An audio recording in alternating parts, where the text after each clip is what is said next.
આંખ કાન કોઈની જરૂર નથી. ભક્તિ કરવાને માટે તમારી વૃત્તિ અને મનની જરૂર છે.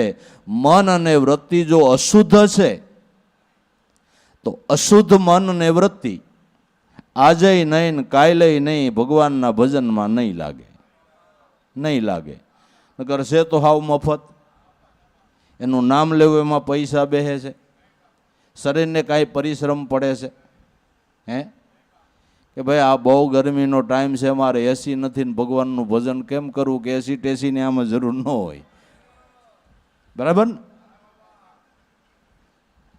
એનું નામ લેવામાં કંઈ જરૂર નથી, છતાંય લેવાતું નથી. નથી લેવાતું એનો અર્થ એ છે કે આપણા મન વૃત્તિ અશુદ્ધ છે, અશુદ્ધ છે. એને શુદ્ધ કરવાને માટે આપણા ઋષિ મુનિઓએ સેવા ધર્મ બતાવ્યો છે.